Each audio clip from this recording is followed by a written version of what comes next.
Gretchen, Heather, Jasmine, Jason. There's a lot of people who are coming in. We got a big group of people who are coming in, and I wanted to say welcome to everyone as you are entering into the OK Trauma panel for the healing of memories discussion, as we dive into a conversation around generational trauma and trauma as it relates to race relations. So welcome to the panel today. My name is Sanyika, the Firestarter Street. I am your moderator and I am a performance coach, and I work in the space of helping men to navigate the experiences and the trauma in their lives. So this work is very relevant to me and very present to me, as I'm sure it is for you for being present as well. So the event is produced by OK Trauma, which is the framework for a community committed to evolving the trauma conversation and experience in pop culture. So this conversation is with the Institute for Healing of Memories, which has been in action for 22 years, and their vision is a just world which no voice is silenced. Every story has a listener, where diversity and common humanity is honored. They work to achieve this through community dialogues and other programs. So what I want to do is give you a breakdown of what the intention of this panel is, so we can get into it. So the panel is going to be a discussion about how we all collectively can create racial healing within ourselves and our community. We're going to get into a real world, real-time definition of what trauma actually is. We're going to learn about the power of acceptance and forgiveness in trauma healing. We're going to learn about the role of storytelling to impact the trauma conversation in the Institute's workshops, as well as their commitment to reconciliation and healing with the future of race relations across the globe and immediately in America. So if you're moved by the experience, this is the ask, and I want to make sure this is up front, okay?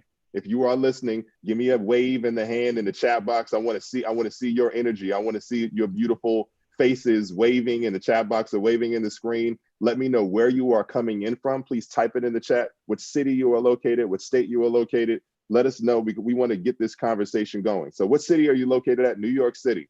What borough? If you're in New York City, let me know the borough. I want to know if you're really from New York, you got to let me know you're from New York. Okay, my mom is from Harlem, okay? So, by the way, let's have some fun, all right? But I wanted to let you know that this is, if you are moved by this experience, there is a donation request to support continued programming for the Institute of Healing Memories. So we're asking you to make a contribution to the organization, the Institute of Healing and Memories, and 15% of your donation is going to go to OK Trauma to support this community's growing efforts to continue to bring that conversation, to make sure that everyone's story is heard. So the link will be in the chat, and it's also in the comments on the watch party pages as well. So keep coming here. Let me know where more people are from. I want to give some people some shout outs. So Eli is from San Diego. I was living down in Normal Heights. Minneapolis, 3rd Precinct. Love it, Gretchen. Keep going. Tarrytown in New York. Brooklyn, Kate. Cynthia in Lower East Side. Becca in Boston. Candace in Boston. Becca and Candace, have you met each other? Carol from Sebastopol, California. Listen, this is difficult. You're in California. I'm in California as well, okay? Brooklyn, we got Lauren in Brooklyn, Rochelle, Brooklyn and Lexington, Kentucky. That's a great and powerful combination. Reverend McKenzie in Los Angeles, California Episcopal Church of Advent. Issue an invite to us. We would love to see you. New York City, Elzbieta. Okay, got it. We got East Harlem in the house in South Bronx with Paul, East Village and with Retta. Carol is down to donate. I appreciate it. Luca in Queens, Gail in Eugene, Oregon, and we got Carol in Wine Country. Got it. Maria from Connecticut, and Jerry. We got a couple. Co-op City in the Bronx. That's right. And Brooklyn, New York, and from Jacqueline. So, all that being said, so we want to make sure this is a community. You are in this conversation as well. Leave comments, leave questions, be interactive, meet other people, engage. This is your home for the next couple of hours. So the panelists that I'm going to bring on are some of the most well-renowned, world-renowned leaders in the space of healing, the healing of trauma, and advancing the conversation around how we move through the world to be able to heal and to achieve what we want to achieve. So I'm very, very proud to introduce the organization's founder for the Healing of Memories, Father Michael Lapsley. Let's give him some waves, some hands. If you see in the chat box, you'll see where you can raise your hand. Hi. Great to see you, Father Michael. Thank you and you go by Father Michael, correct? Yep. Great Awesome. to be here. Thank you. Awesome. Absolutely. Absolutely. Great to have you. Old and new friends. Yes. Yes. Tons and tons of new friends. We have Fatima Schwartz, Program Director in South Africa. Please wave, give some hand waves to Fatima. We have Gloria Hogg. Gloria, did I pronounce your last name correctly? Can we unmute Gloria? It's Haj. Haj. I want to make sure I get the j in there. That's the j. Okay. That's the very important thing. The j is a very important thing. Haj. All right. She is the Executive Director in North America, and she reads excessively, as you can see with all of the books in the background.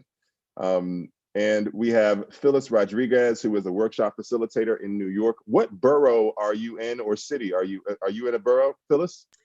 I grew up in the Bronx, but I live in White Plains, New York, which is part of the metro area, very close to the city.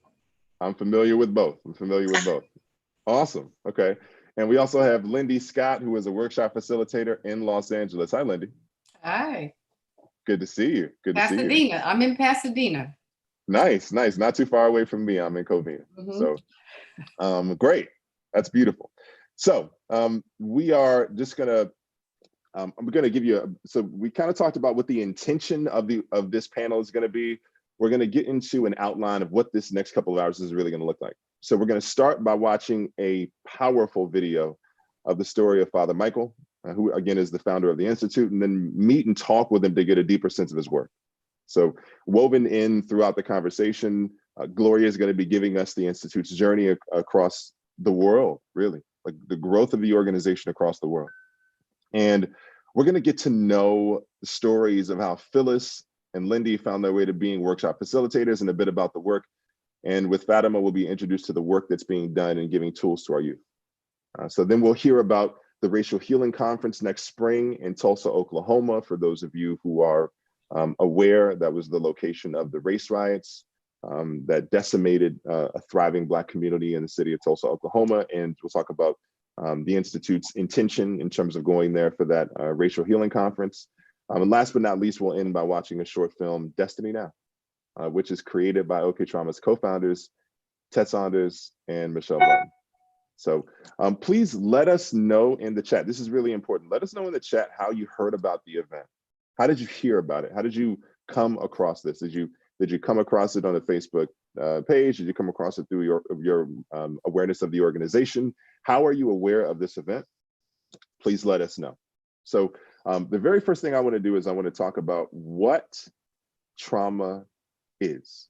Like, what is trauma? Can you put in? Can you actually put in the comment section what your definition or what you know trauma to be? So what's your definition of trauma? And love to hear your definitions. Please enter some answers into the chat box.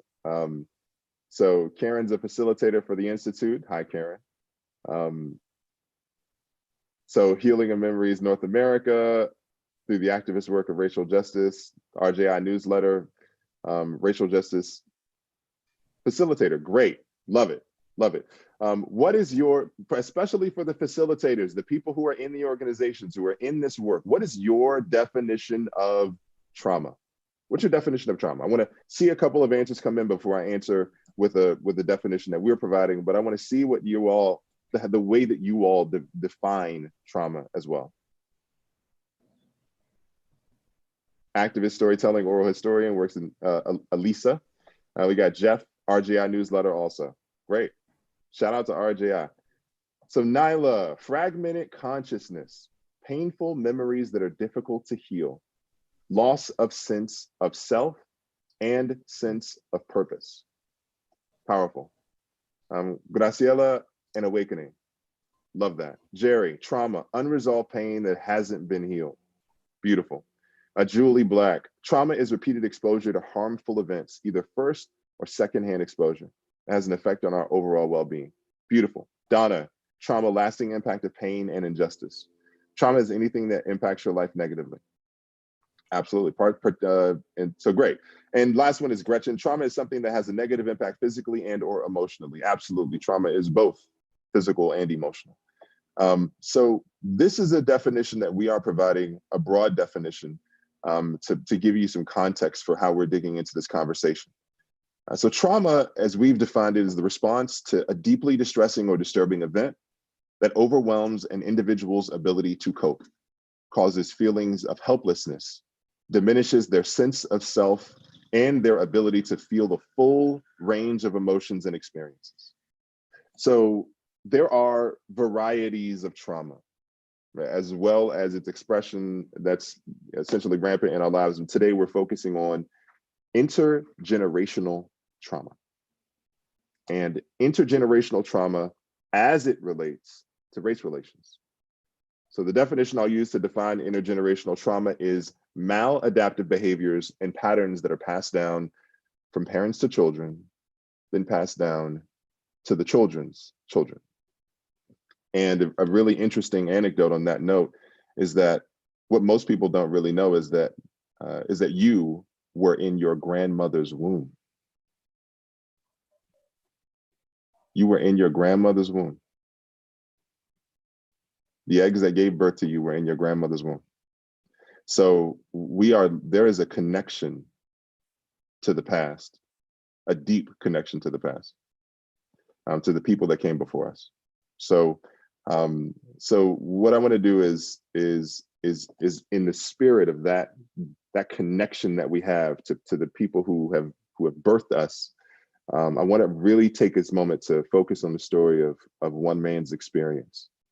So a young man with a vision, a young man who committed to walking the path of the priest and was assigned from New Zealand to Durban, South Africa, in the height of the time of apartheid, Father Michael Lapsley. So what I'd like to do is to begin by showing a video of Father Michael Lapsley.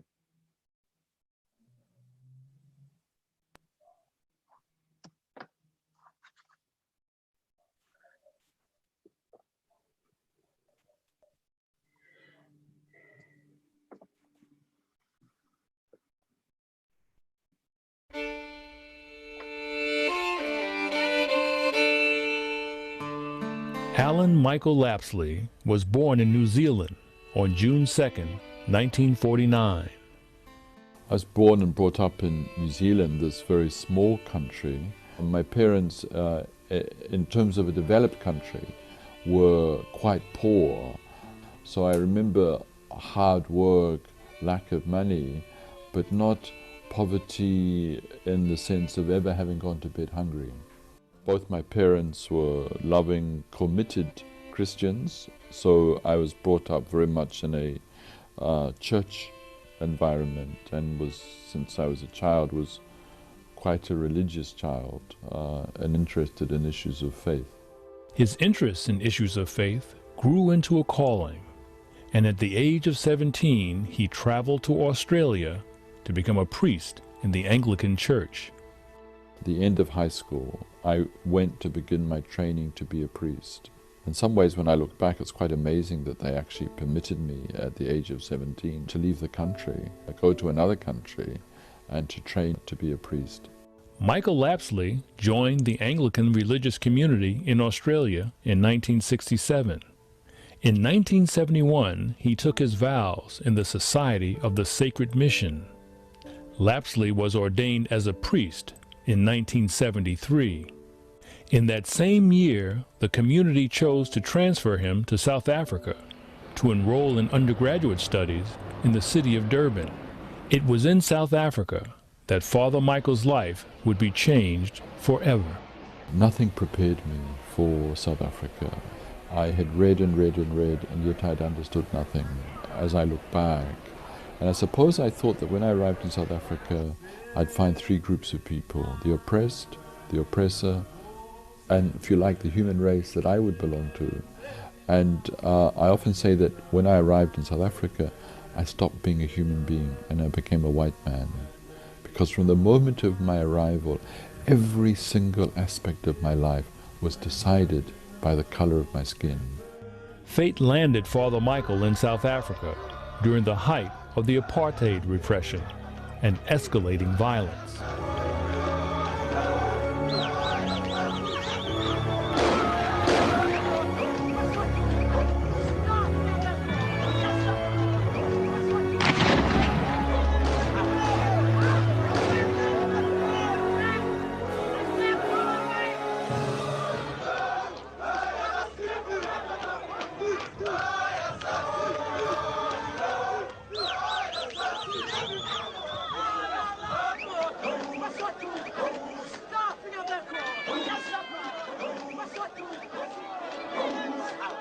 Far from being an ordinary student, his appointment as chaplain to both white students and black students on 3 campuses gave him a unique perspective. I wasn't simply living in this white cocoon of white privilege, but I was seeing day by day and relating to people who were at the receiving end of racial oppression. And feeling its wrongness and its injustice. For Father Michael, this would be a test of faith.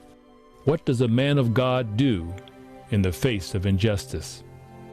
From earliest childhood, had an understanding of Christianity that meant that all human beings were made in God's image and likeness. All human beings had value simply because we're human. My experience from the day I arrived in South Africa was this was the very opposite of Christianity, because here was a society in which all value derived from the color of your skin, not from the commonness of your humanity. While theological questions of right and wrong, good and evil, swirled in his mind, Father Michael was faced with a very practical question of which side was he on, the oppressed or the oppressor? In a way, I suppose, from the beginning, I guess I had, in a crude sense, 2 choices: beat them or join them. And I guess in my heart of hearts, I decided to beat them. Ever increasingly, my life became committed to ending that system. Over the next 3 years, Father Michael spoke out against the injustices of apartheid and became active in the anti-apartheid movement. It all came to a head in 1976 when school children began to protest having to learn their lessons in Afrikaans and the fact that the education they were receiving was inferior. During that period of more than a year, more than 1,000 school children were shot in the streets of South Africa. And then vast numbers were detained, imprisoned, tortured. Shortly after that, I was then expelled from South Africa. I had begun to speak out against the killing of children, but also against the torture and the detention of students and young people. But when I was expelled, there was no formal reason given. And so then, in agreement with my community, I went to live in Lesotho, where my community had also been working for a long time.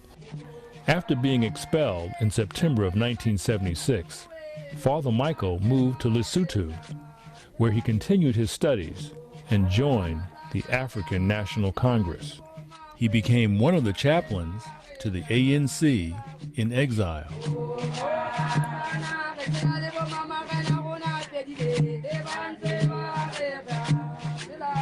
Philosophically, ideologically, theologically, I was immensely attracted immediately to the ANC. The stumbling block was that I was a committed pacifist, and the ANC, after 50 years of non-violent struggle, had actually opted for arms. But the killing of school children pushed me over the edge, and I began to say, in this context, as a last resort, when all other options, all other avenues are closed, people do have a right to defend themselves. And so, if you like, the last hurdle had been crossed that made it possible for me to join the African National Congress of South Africa. There are many people who feel that it is useless and futile for us to continue talking peace and non-violence against a government whose reply is only savage attacks on an unarmed and defenseless people. In 1982, 100 South African commandos raided the city of Maseru, Lesotho, in search of ANC members who were believed to be in hiding. 42 people were killed, including 5 women and 2 children. After the attack, Father Michael moved to Zimbabwe. As years passed, we became the hunted. By the time I left Lesotho, you never drove a car without looking underneath it to see whether a bomb had been placed there. It was in Zimbabwe in 1990, 3 months after ANC leader Nelson Mandela's release from prison, that Father Michael was sent a letter bomb by the apartheid regime. It was hidden inside of 2 religious magazines. He lost both hands and sight in one eye in the blast and was seriously burned. We know that it was part of the machinery of the apartheid state. It wasn't an individual act, but it was part of the machineries of death of the apartheid state that endured beyond 1990. The act of opening the magazine was the detonating device for a bomb. I can still remember what happened. The actual explosion, it's still something with me. I remember pain of a scale that I didn't think a human being could ever experience. I remember going into darkness, being thrown backwards by the force of the bomb. The exact angle saved my life that I opened it. I opened it on a small coffee table. If I'd opened it in something like this, a table like this, it would have killed me because it would have knocked out the heart or knocked off the head. I've always been clear that the person I hold responsible ultimately for my bombing is F.W. de Klerk. I've said that I'm not filled with hatred or bitterness or self-pity, nor that I want revenge. I think what I believe in is not retribution. I believe in restorative justice. If F.W.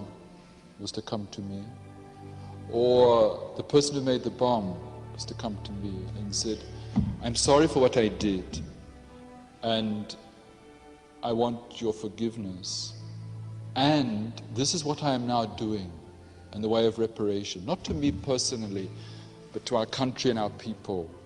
These are the kinds of things I'm doing to heal our land. Then of course one would say, of course, yes, forgiveness. There would not be a problem about that. Father Michael returned to South Africa in 1992. He became the chaplain of the Trauma Center for Victims of Violence and Torture in Cape Town. The center assisted South Africa's Truth and Reconciliation Commission. It was there that he became aware of the tremendous healing power of telling your story. All South Africans had been damaged by their experience of the apartheid years, no matter what side they were on. Also that all of us had a story to tell. All of us carried stuff inside of us as a consequence of the journey the nation had traveled. This work led to the founding of the Institute for the Healing of Memory in 1998. This workshop is a journey. It's a journey that is going to focus not so much on what we think, but on what we feel. He started giving workshops that enable South Africans of all races to tell their stories of pain and trauma. Your heroic determination. Your commitment to justice. Viva! It helped me to open up. I think it's there that I managed to say things that I never even told my mother. I was able to express myself my story, my feelings. And for the first time, somebody was listening. I cried for all the pain of the apartheid that affected my life. I cried because of all the anger. I could put my arm on the shoulder of people that I've never been so close to before. And that, for me as a white person, it meant a tremendous lot to me. Father Michael soon realized that telling these stories in a safe, supportive environment helped to start the process of healing.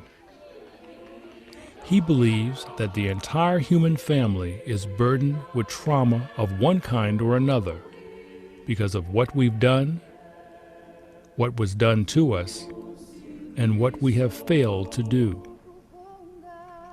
Therefore, everyone, young and old, rich and poor, could benefit by telling their story. Father Michael now travels throughout Africa, Europe, North America, and the South Pacific, giving healing of memory workshops to help heal the world one story at a time. At some point in everybody's life, there's some kind of trauma from which they need to heal. But where people have been particularly oppressed, where people have gone through situations of war or oppression, then there is an even greater need for healing to take place. And so human beings everywhere need to find the way of detoxifying, if you like, vomiting out the poison of the things that have happened to them, so that they may indeed integrate into their lives what has happened, but also lead free, fulfilling, and whole lives.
Wow, that was moving.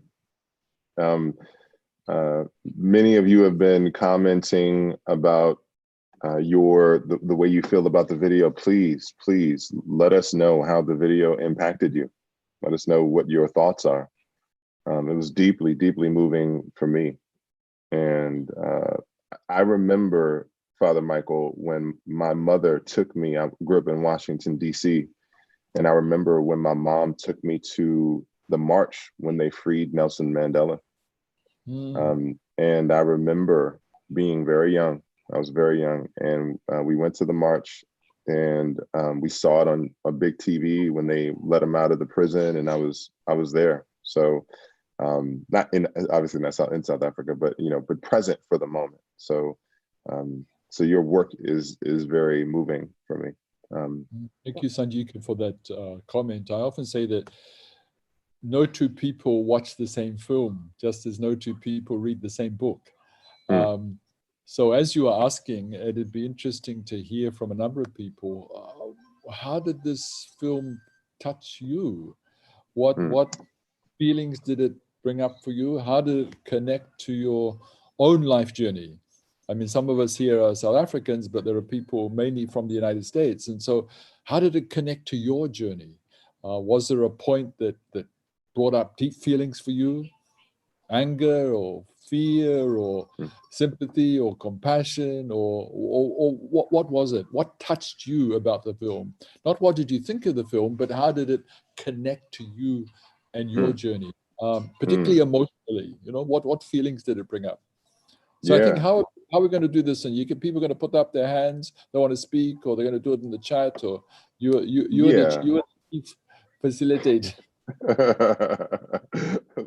You know, I will. We'll go with the flow. Basically, we'd love to hear to Father Michael's beautifully articulated point. Let us know how you feel. So if you'd like to share, raise your hand visibly or click on the hand raising. I see Mary Lou Coughlin. I'll just come to you and we'll give you 30 seconds to share how you felt. And Father Michael, if you want to add something else, feel free to. Welcome, please. Mary Lou. Lovely to see you. She needs to be unmuted. Absolutely. So Mary Lou. Andrew or Teddy, can you unmute? There you go. There you are. Thank you, Father Michael. Thank you. Thank you.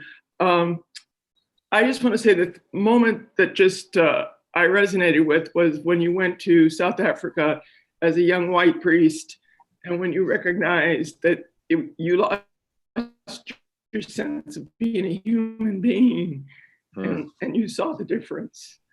Myself, I'm 78. That's happening with Angela Cooper and Floyd, that I really finally see myself, that I am white. I've kind of been involved with all kinds of things in my life, trying to help with justice, but I didn't get the impact of the whiteness of myself. For me, kind of whiteness became like leprosy. I thought if I washed often enough, maybe it would come off. And in a way, for me, joining the liberation struggle was about joining a struggle to recover my own humanity in solidarity with Black people struggling for their own basic human rights. But thank you, Mary Lou, for your lifelong struggles for justice as well. Just to salute you and your own work with veterans in particular. Can I just say one thing to you, Father Michael? And I know with 30 seconds, but I want to say that one of the veterans that you worked with in our work, that we met with you, when we're working now with Resma Menachem's book on My Grandmother's Hands, and he got that the work of healing himself with post-traumatic stress as a veteran in America, our vision is to eradicate trauma in the bodies of all people around the world. Thank you. So he sees his own journey as a journey this is what this film represents. Global. Thank you, Mary. Beautiful. Thank you, Mary Lou, for again just echoing for your work as well. And you are not 78 years old, by the way. That's not happening. You're not going to come on here and just start making it seem like, you know, you are not. It's not even close. So I just want to let you know that if you didn't already know that. Okay? I just want to say there's hope for all of us that we can finally get it. And incidentally, Sanjika, somebody was asking, is it available on YouTube? Yes, if you ask Google or YouTube, the Father Michael Lapsley story, it will come up. And you don't have to give $1,000 every time you watch it, but however, we'll be happy if you contribute. But yes, it's available and you can share it with friends as well. Yeah, and just to salute Melvin Mcrae, who made it, is an African-American from New York. And there's in fact, one sister here comes from the same church as him. So that's great. Yeah. Awesome. Would anybody else like to share their perspective on the piece? Anybody else raising a hand? Heather, I see you. Yeah, Heather's the one from the same church. Yeah. Nice. Hi, Heather. Muting me. My volume is a little crazy, so I apologize for that. And yes, Melvin Mcrae, awesome filmmaker. And we did travel to South Africa last September. So had an experience, you know, similar and just, you know, learning the history. But I think about the fact that as we are going through traumas in our lives, a lot of people don't necessarily realize the power of speaking, of telling your story. So that is something that I have learned about and I believe wholeheartedly in. And that trauma, it shows up in so many different ways. It doesn't have to be the extreme that we think about. It can be something what you and I might think is minor, but it impacts the individual. And something that Father Michael said in the video, you know, everyone experiences trauma. And the fact that it's either by, you know, you are doing it to someone, you are a victim of it, or what was the last point? What we fail to do, right? So as bystanders, sometimes we don't address things. So I really, you know, applaud you for making that statement and making that point, because today, you know, I would say more than ever, because so many more people have realized that, you know, they realize their privilege, you know, and that privilege can come as a white person, that privilege can come as a, you know, because of the social or, you know, social status that you have, right? You don't realize that you're impacting someone by not speaking up and by not having conversations with your friends, having conversations with your circle. So I thank you for saying that. And I'm glad I got the email to join this. Great having you, Heather. I think there's a bit of a cliche, but has a truth to it, that you, with trauma, you either transform it or transmit it. So if you're not on a healing journey, or the way we put it is that all human beings are capable of both being perpetrators and victims. And I can be a victim in one part of my life and become a perpetrator in another, especially if I haven't dealt with what is in me. And yes, storytelling is fundamental, but it's not just storytelling, because we know that wars are kept going by storytelling. There has to also be a journey of detoxification as well for healing, to get out the poison within us, often which we're totally justified to have when we've had horrible things done to us. But if we keep it inside of us, it destroys us as well as those around us. But thank you, Heather. Thank you. Absolutely. You know, thank you so much for that, Heather. That was beautifully stated and very well put and very important. So thank you for that contribution. Father Michael, something really speaks to me about you, and we want to just to keep the conversation moving. But you know, there is a, you know, in the work that I do with a lot of people, you know, people who want to take their lives to the next level. There's something in them that shifts their energy from a sort of a hope to do something, or a desire to do something, to a deep necessity. I feel necessity and obligation, like it was necessary for you to do this work, not just something that was, oh yeah, this is sort of what I want to do, but it feels like your energy and your dedication and your commitment to this was necessary. Why was it so necessary for you to do this work for you? No, thank you for that, Sanjika. I think, see, in my case, when I was bombed, there were messages of prayer, love, support from people all across the world, from people of faith, people of goodwill, people of all religions. So my story was acknowledged, reverenced, recognized, and people say what happened to me was wrong. And that's what enabled me to bring life out of death, good out of evil. But I realized that for millions of people in our country and around the world, their stories were not acknowledged and reverenced and recognized like mine was. So in a way, doing this work is like returning the compliment. The world walked beside me on my journey for healing. And now I discovered a new calling from being a freedom fighter to a healer, not in the sense of saying I've healed lots of people, but I know in the work that I do with my colleagues, we help create spaces where healing can happen, where there's a possibility. But I think in the kind of necessity you speak about, there's a kind of turning point, I think, for all of us when we recognize, we get to a point where we say, okay, I'm full of hatred, I'm bitter, I'm angry, but it's destroying me.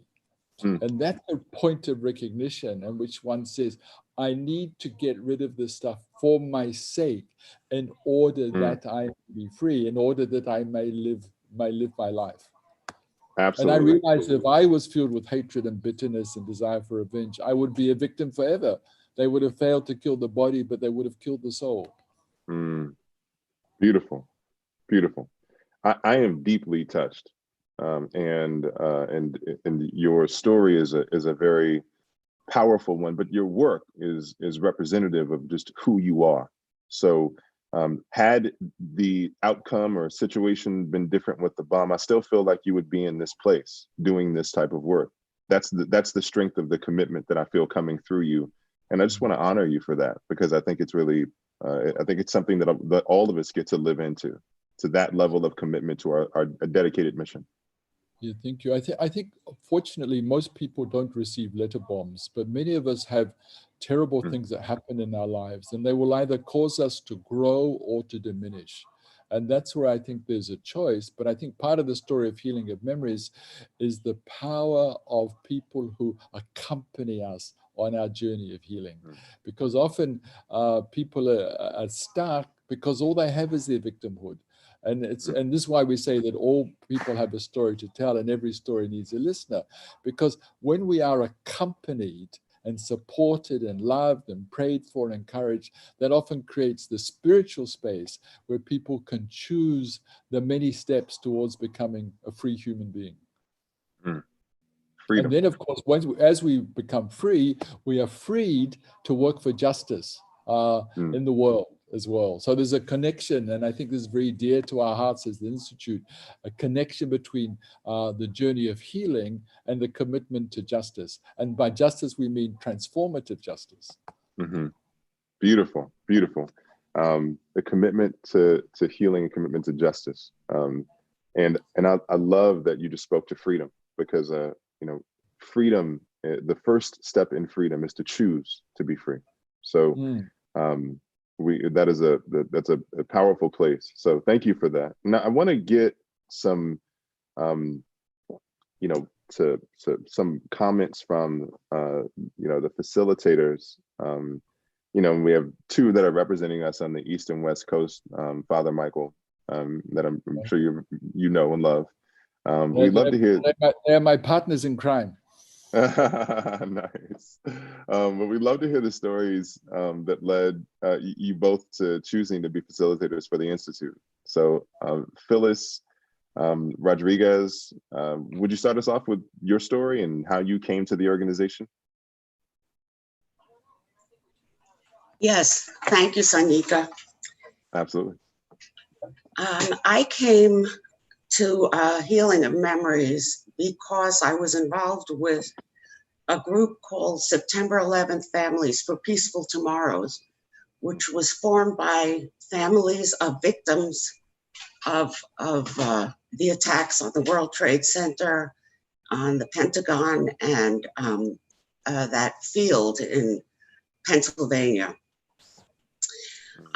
We had found each other a couple of months after the attacks because my husband wrote a letter very early on called Not in My Son's Name, addressed to President George W. Bush, urging him not to use military retaliation against Afghanistan in our names and in the name of our son.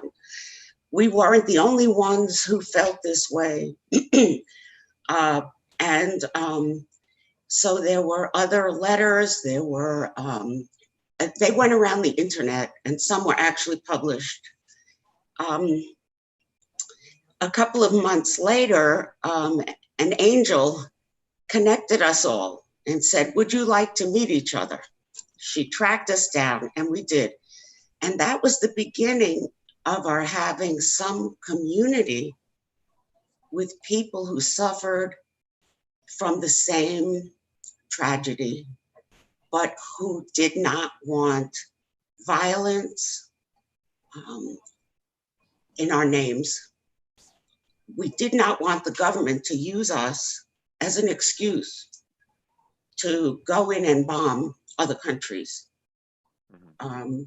or to commit any atrocities in our names.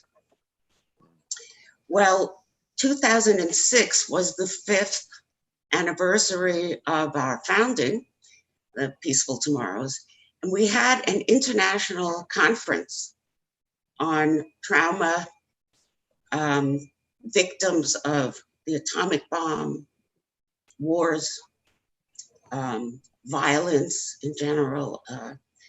There are so many ways that you can be devastated by violence. And at that conference was Father Michael. And I actually knew about him from the Forgiveness Project, which was started by Marina Cantacuzino, which is a collection of people's responses to terrible things having been done to them. And it is called the Forgiveness Project because each individual has another idea of what forgiveness means. And I'll just stick in here that to me, it means not forgiving the act, but seeing the other person as a full human being and trying to understand why he or she acted that way. So I was convinced to join a Healing of Memories workshop that September 2016. And I was very moved and met people with traumas and pain and damage to them, so different from what I was healing from. And it really opened my eyes. I didn't become a facilitator right away, but I helped organize other workshops in North America. And eventually I went for the training. The most moving experience I had was being a facilitator, which means you work with a small breakout group that is part of the large group assembled at Sing Sing prison. That was something that changed my life. One of the many instances that changed my life, but hearing stories of what compelled men to do things that were really not in their nature. What was their background, you know? And how did they feel about it? So I don't want to go on past my time. Do you want me to continue, or what are we going to do? Well, first of all, I just appreciate your presence and you being here, and you being a stand for what is possible when someone navigates their own personal trauma, right? There are some specific points that I think would really be powerful for the community to know in reference to your experience, specifically as it relates to 9/11, that I think could really be resonant for people, because you've come a long way. It's been a really powerful journey for you. So are you open to sharing some of those things? Sure. Awesome. Well, of course, those of us who suffer directly from it, there's no measuring the pain, you know. But our entire country was traumatized by this. Not alone New York, I mean, New York City, yes, was traumatized. But our entire country was, because we are an exceptional nation. We believe that the United States, people in the United States are exceptional. And these kinds of things shouldn't happen to us. Mm. And one thing that did not happen, which we were hoping would happen, would be that the whole world was with us. That was an opportunity to become part of the world community as an equal member with other nations, and also to explore what in our own foreign policy might have contributed to these attacks, rather than seeing them as coming from out of the blue. What is our history in the Middle East? You know, just on the subject of healing, having kindred souls to talk to was wonderful. It was always wonderful and moving, and also reassuring to meet victims, family members, whatever their political views are. That's not a prerequisite for being loved and supported, and to feel that we can feel each other's pain. There's a lot we don't have to explain. Most we don't have to explain. So it's safe with other victims' families. Did I answer your question? Yeah, absolutely, absolutely. And that really speaks to the direct correlation of your son, right? Can you talk about just what the experience was like in terms of you know, the experience of navigating, you know, the feeling of 9/11 happening, and then realizing that your son was involved? Sure. My son Greg was 31. He worked in IT for Cantor Fitzgerald. Talk about exceptionalism. They were on the top 2 floors, you know, right below windows of the world, and a status symbol. Mm.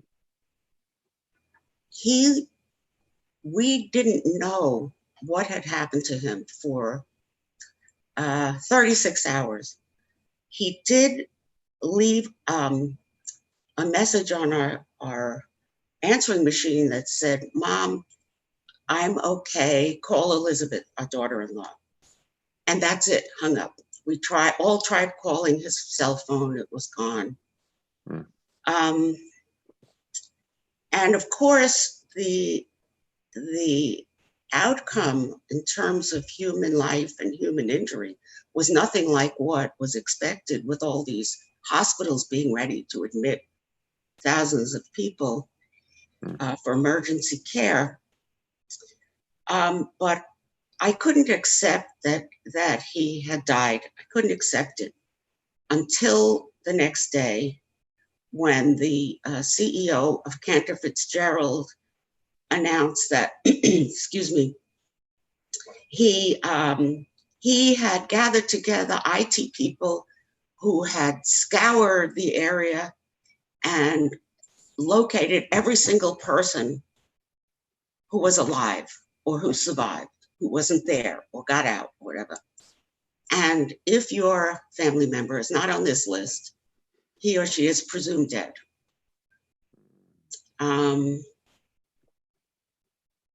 I don't wish it on anybody.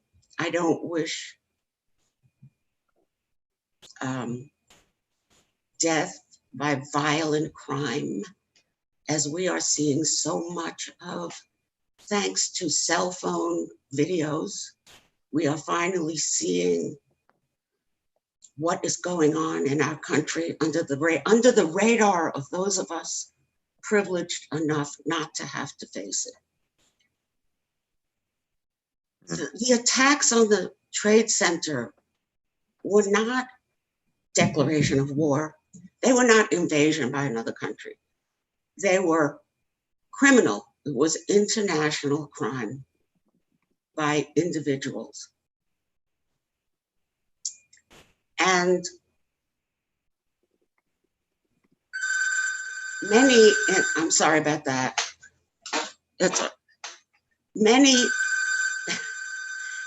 Can you hear me okay anyway? My phone is ringing and it's over there. Yeah. Many of the police officers who murder African Americans and people of color, or people who are different, some of them, I'm sure, are loose cannons who should have been fired long ago. But others are really following an unspoken understanding behind the wall of blue. And that is something that people have to recognize. And I hope that the populations who are the targets of this kind of violence can get some strength from realizing that there are ways to change things, which is happening. And also turning something tragic into something positive. Beautiful, beautiful. First of all, my condolences for the loss of your son, and I am in a very deep, resonant way. I am also very very moved by your commitment to this work. It is of great importance that we continue to share our stories. It is of great value that we speak what we are experiencing into the world, so that great and powerful leaders such as Father Michael and yourself, help us to be able to navigate through these periods, so that we can move forward in our lives, and as beautifully as you said, in a positive way. And I'd like to transition from that moment into Lindy Scott, who has been also in this work in a very similar way. And Lindy, I wanted to just speak to your experience and your how you came to the organization. How'd you get involved in the work and your role as a facilitator with the Institute? Sure, thank you, Sanika. My story is actually quite short, but my intention here and my hope is that I can convey to you how the depth of healing and support that I have received with Healing of Memories in my own workshop, and then continuing on with them. So it was kind of simple, I thought, for me, and I came to know Father Michael and Healing of Memories through my church here in Pasadena. There was a member of our church here that travels to South Africa. She had brought Desmond Tutu to our church, and then Father Michael. So there was a healing, there was this Healing of Memories workshop going on.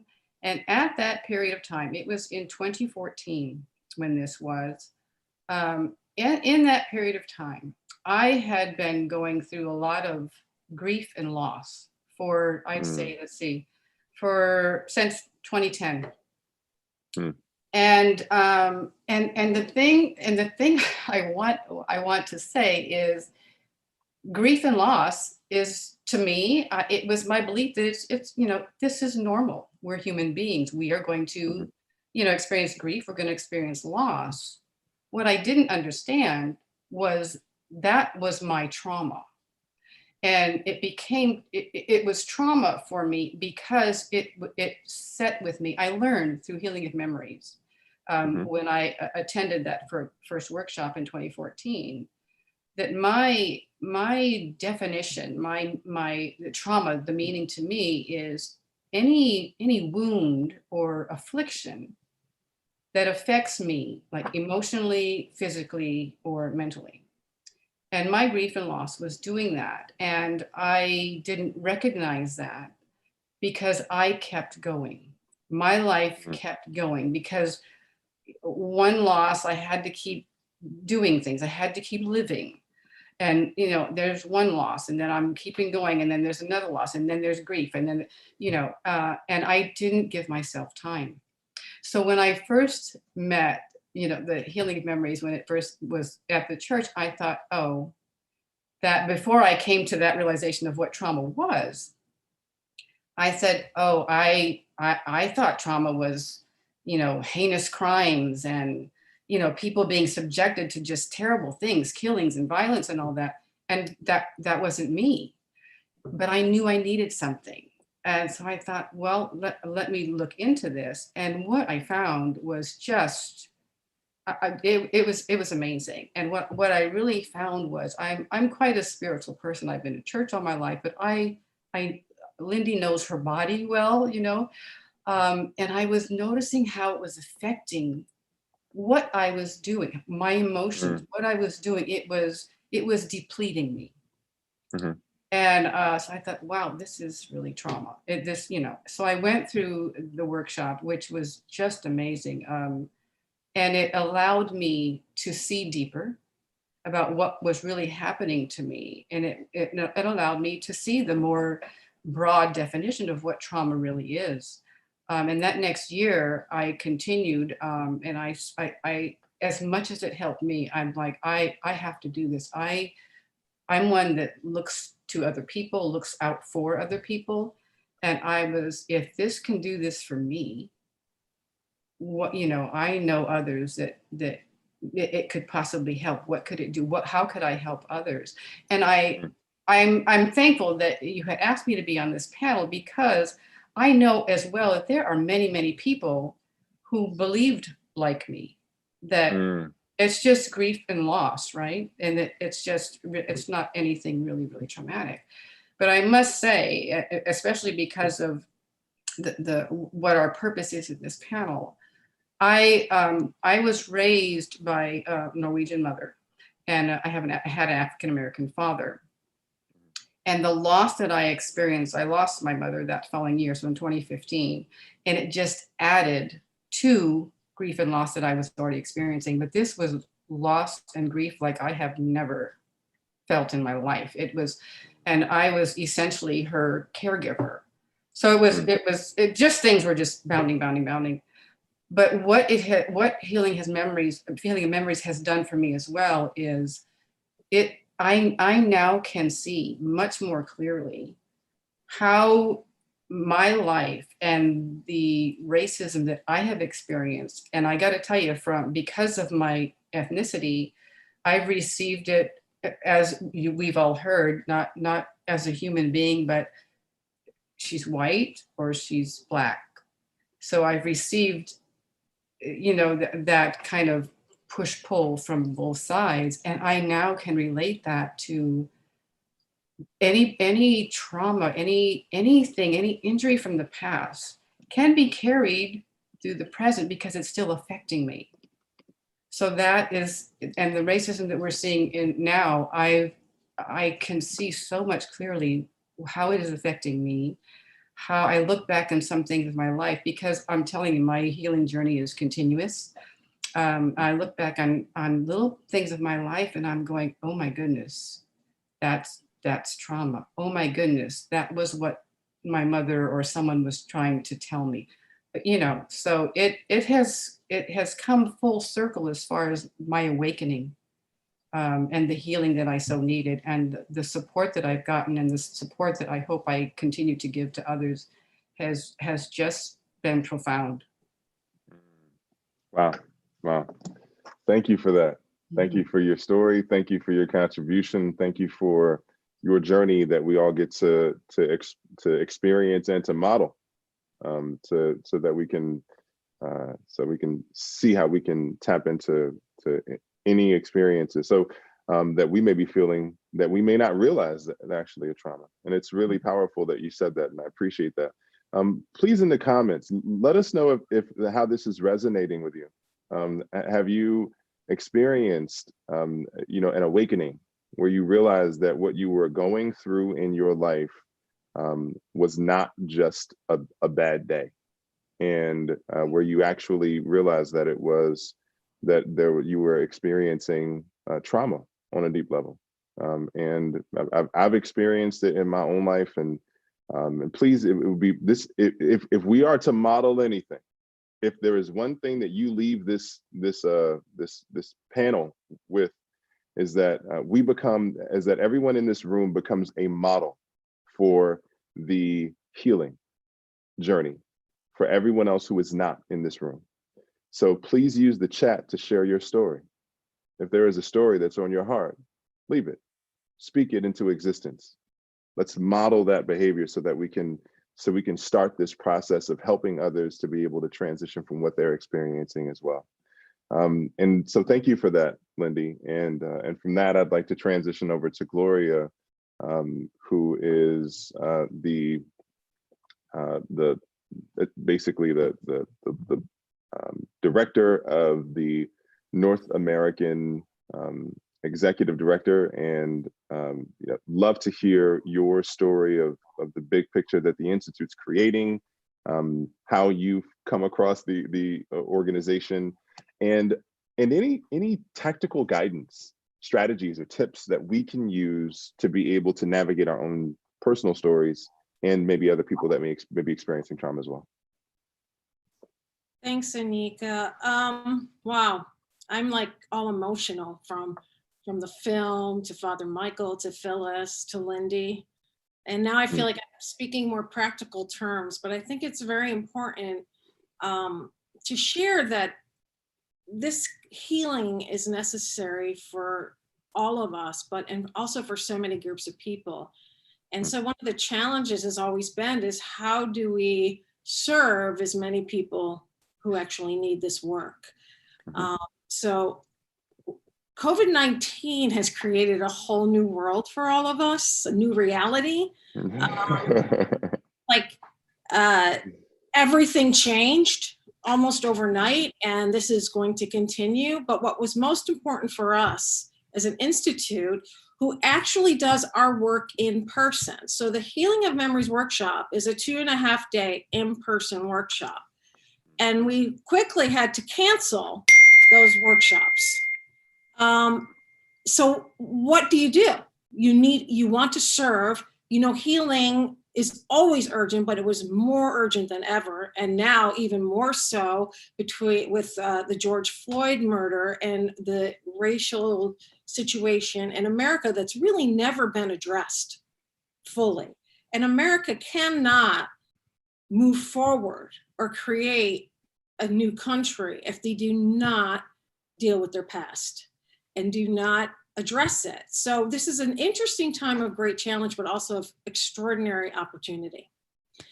So we went to this wonderful technology of Zoom and developed first some online shorter kind of Zoom support calls.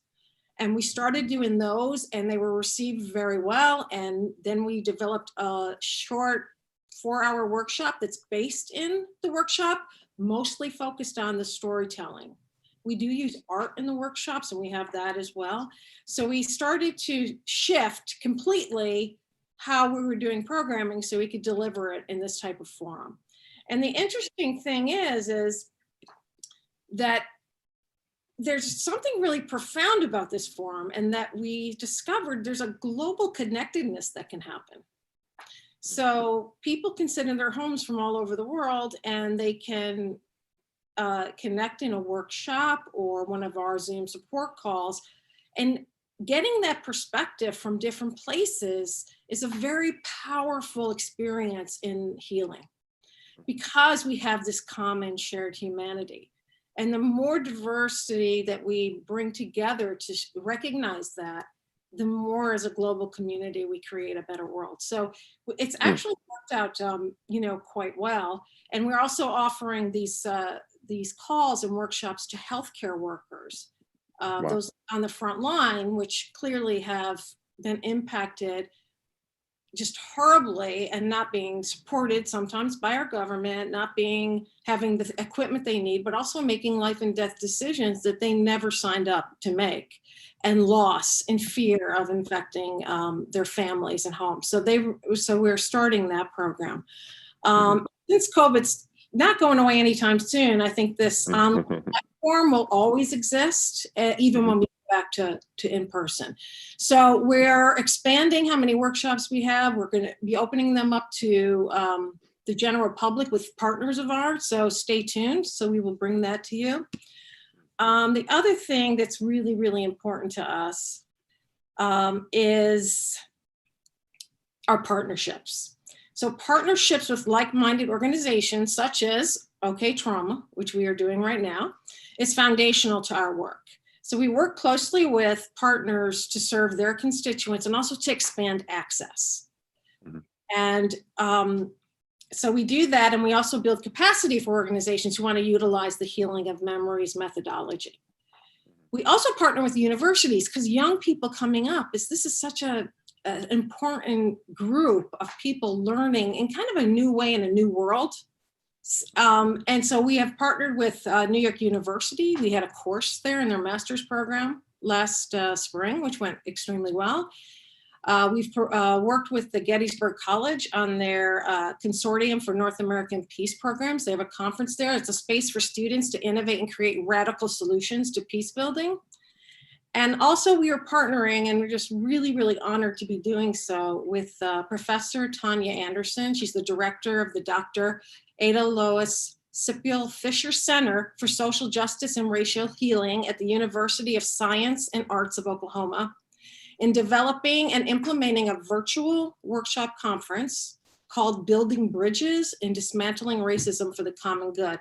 It's scheduled for spring 2021, and it's part of the centennial of the Tulsa, Oklahoma race riot, which many refer to as the single worst incident of racial violence in American history.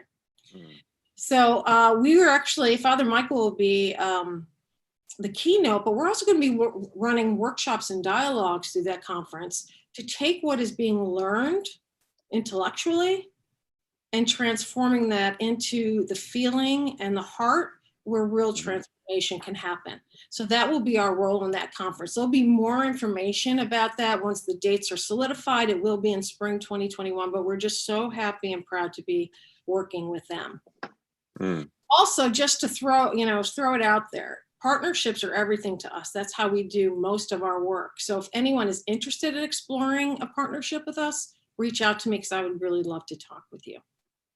And then my colleague from South Africa, Fatima Schwartz, will speak to some of the youth programming that has been developed, which is a really important aspect of trying to create a more peaceful and just world. And I'm just going to, I'm going to leave it here for now, Sunika. Awesome. Thank you so much for that, that detail, Gloria. It's beautiful, beautiful.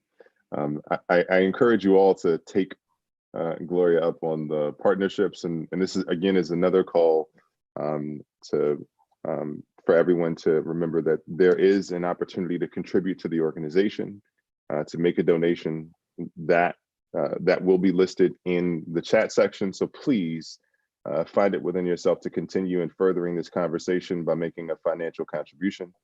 And again, relationships are powerful, in my belief, relationships are the most powerful form of capital on the planet. And so your relationship with the organization, if you have an extension or some way to be able to partner with the organization, don't just make it an offer in the chat window. Reach out to Gloria and make it real.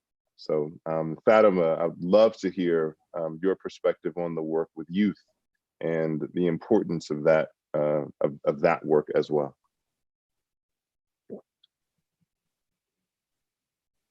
Can we unmute Fatima, please? Oh, let me see if I can. There you go.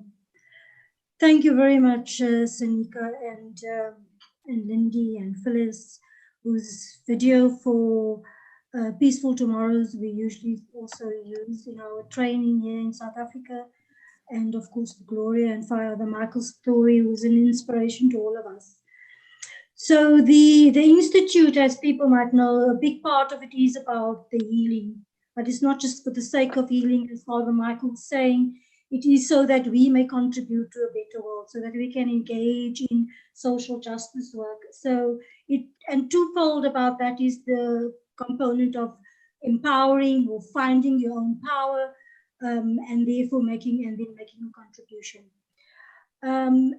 Our youth work is a very important piece of work, sector of our work, in in attempting to change the story as we go forward, right? I want to start off here by just a very popular African proverb, which says, until the lion learns how to write, every story will glorify the hunter. And it's very popular in how we understand and see the telling of stories in our, and the importance of us telling our own story. But also not just telling our own story or writing our own story, is how we listen to stories and how we internalize stories that we hear. And the young people that we work with are on a journey where they have been listening, they have been absorbing mostly from the community. Listening to the stories, they haven't yet been able to give them the opportunity to tell their own stories. So it's an important part for us to begin to give them tools in how they can frame to tell their stories in a way that recognizes the trauma, but also gives the hope for the future. And for this, I want to quote William Prescott, the slave, when he said, when we tell our stories, it is important to remember not that we were bought as slaves, but that we were brave. So in giving young people the tools to be able to not only see from a point of being a victim, a point of being helpless, a point of feeling hopelessness, but to remember in a way which gives it the complexity of our stories, so that they know that yes, as slaves, as Black people, as people that were marginalized and so on, we were bought and we were sold as merchandise, but at the same time, we were brave. Not just that we were sold, but that we were strong. You know, I think those kind of is the words and the language and the tools that we try to give through our engagement with young people. A language which is empowering for them, a language when they look through the lens of time generationally, that they are able to see that either they can hang on to victimhood or begin to feel depressed or whatever, and not be able to see that even though all of these things happened, people were brave, people were strong, and they've moved on. And I think the other important thing that we try to work with when we work with story and memory and history, so that young people can begin to articulate their own, the story of their parents as well as their own going forward, is to remember that from our slave history, that we were not freed, but that we fought. So again, that we were always agents of change. We are in our situation where we are now because of the contributions that we've made. So it's a very important thing through different activities that we engage young people in, that they begin to see the agency that people through generation has had in terms of bringing us to us here now. So when we go through the history of the African continent, which we do, how empires existed before, how the strongest and the fittest of men and women were taken away from the continent, leaving it impoverished, how it was colonized, how we had liberation struggles, and now how we have new struggles around neoliberalism and economic oppressions, that always there has been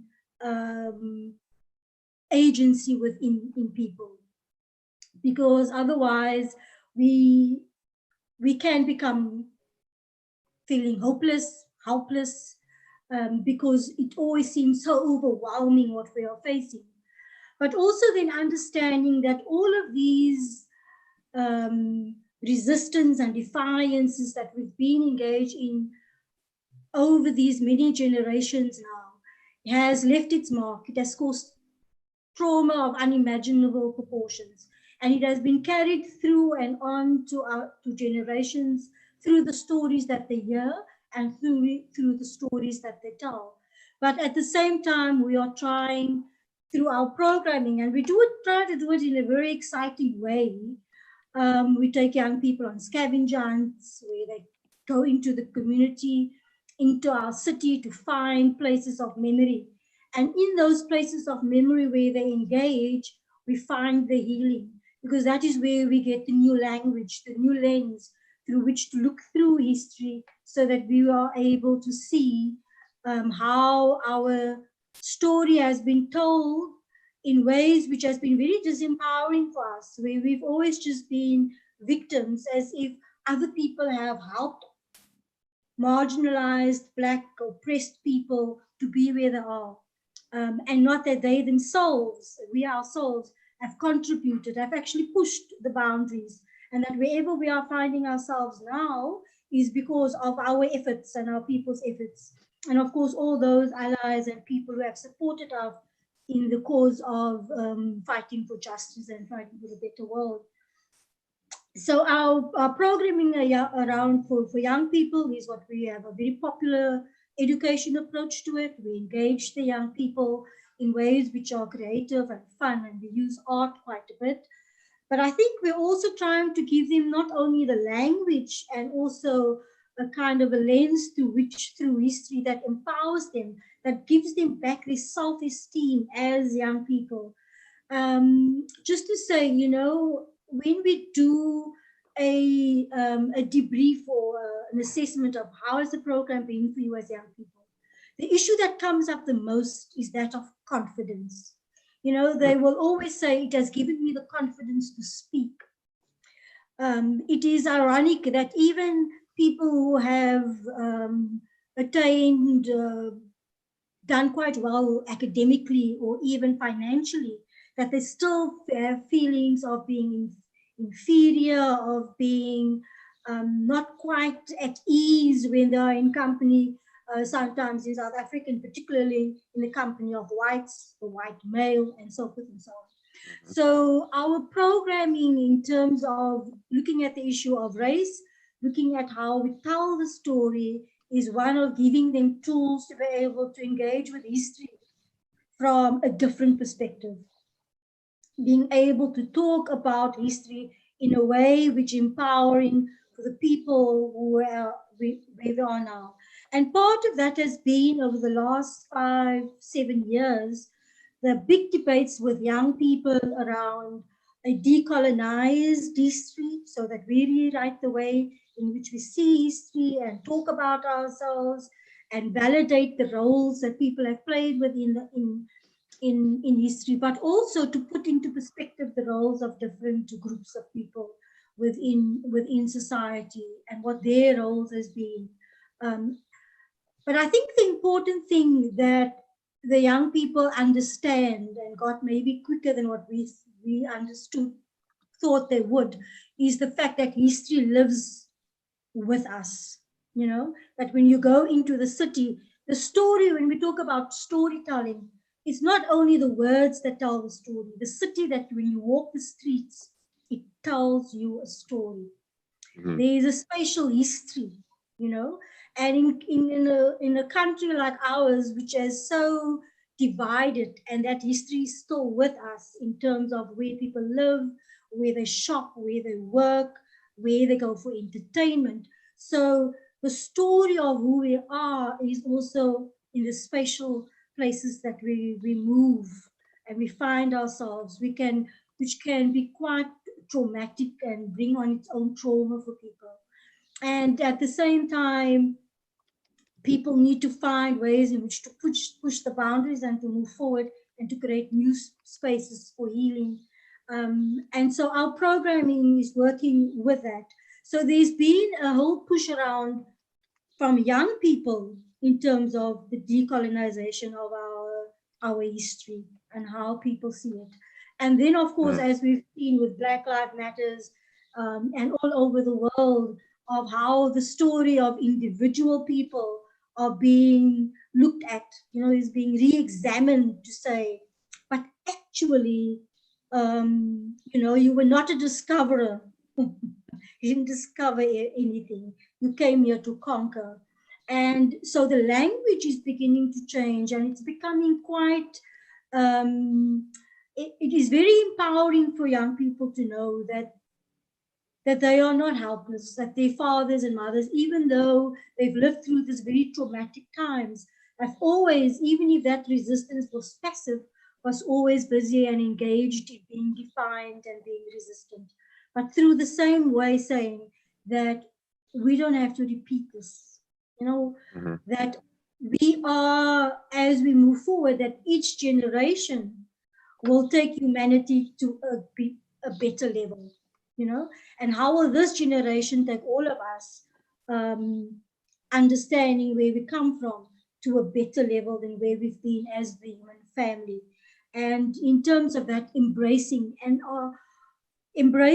a way where people can be compassionate and show empathy and dream together of a shared future. And I think there's a lot in the work that we do is always about what is the future that we want to build, and what is the kind of values that we want to be in that new society.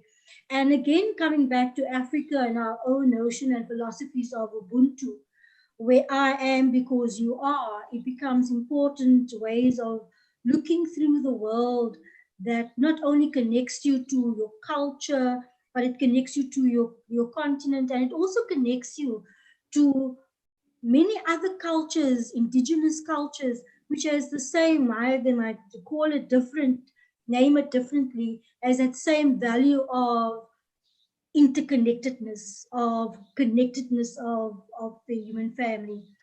And so that is part of the work that we do with young people. The project is called Restoring Humanity.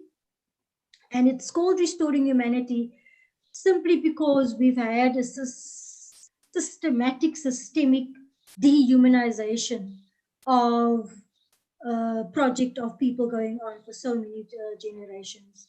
It's saying to people that you are human, people can't take it away from you, but we can restore your sense of being human. So I'll stop there and people can ask questions. Beautiful, beautiful. That is if we are going to make an impact on any generation, it is our youth that we need to empower with this information. And so thank you for your commitment and for the deep dive and explanation into your work. This has been exceptional. And Gloria, we're going to transition back over to you, but before we do, I wanted to invite everyone into a collective moment.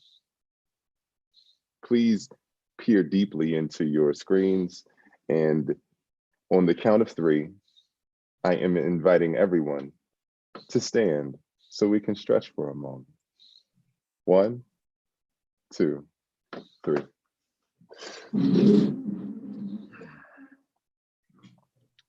Let's just take this moment. We will just do a deep breath in, and we will do an exhale on the count of 3.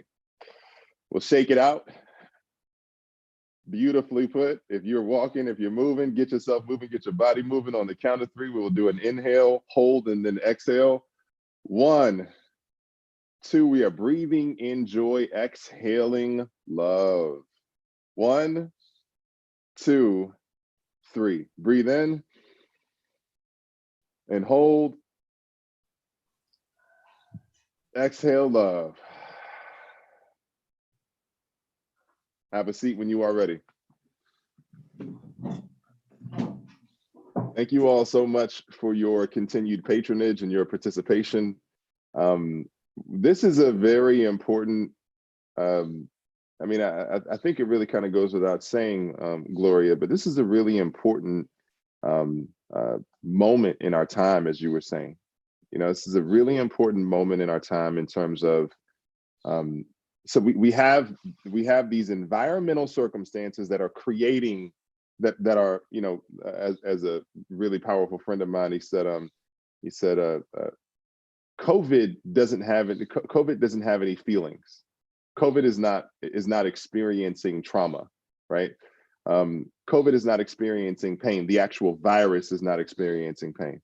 what the virus is allowing is allowing us to see the pain that is present, right? So it's allowing that to emerge. And so a lot of people are navigating through the pain and the trauma associated with COVID, with the reconciliation around race. How are you and the organization transitioning in this moment to really help to address these? And like, what are the steps forward for the organization as it stands? Well, we are constantly evolving and adapting as everyone else is during this time.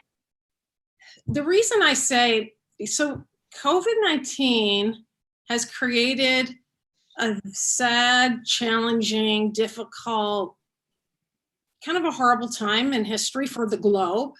And at the same time, it's also created this incredible moment of opportunity for us to redefine who we are and build the world that we want to live in. So it's sometimes hard to hold on to that, but it's so clear. It also showed us the inequality so glaringly. So no one could avoid that or pretend they didn't see it. Across health systems, economics, jobs, everything. So we were woken up. I mean, and waking up is always painful. I mean, at least it is for me. I'm not sure. Definitely is for me.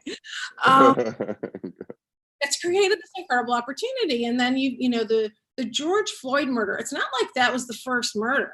I mean, this has been going on for a long time, but there's heightened awareness because people are waking up.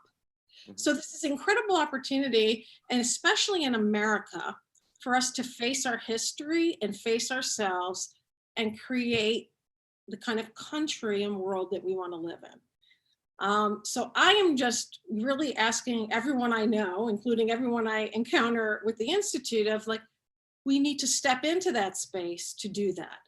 So our contribution is really helping, and I think Fatima speaks to this, and Father Michael as well, that you can't go forward if you haven't faced your history. I mean, this is what's so sad about America. It shoved everything under the rug, but you can't go on like that because it's going to come back. And the other thing I think is important is everyone suffers for that. Not just the communities of color, but I believe everyone in a society suffers when there's not equal justice for all people. So this is the kind of work that we're constantly doing. And the reason partnerships are so important is because that's the way to get the work out to more people, to create more spaces for healing, and especially regarding training people, because facilitator training is something that's a big part of our work. So, so we're looking to do all that. We are constantly developing how we can do that online, but also what we can offer through our partners. So there's going to be a lot of word coming out on that, and more. So people who are interested in not only that work, but also the conference that I spoke about in spring for the centennial of the Tulsa race riot. Connect with us. I'm going to sign up for a newsletter. The date has not been solidified for that, but that's going to be a very important conference. And what's great about that is that conference is free to everyone, and it's going to be recorded to spread that word and work farther and farther afield, so everyone has access to it.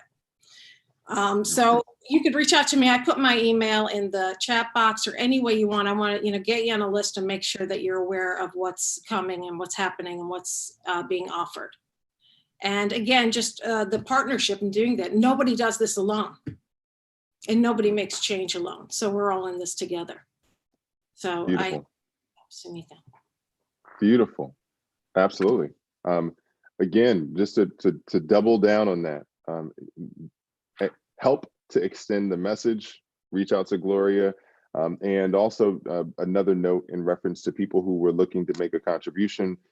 There was an issue with the previous link. So now when you revisit the link, there will be an opportunity for you to make a contribution as well.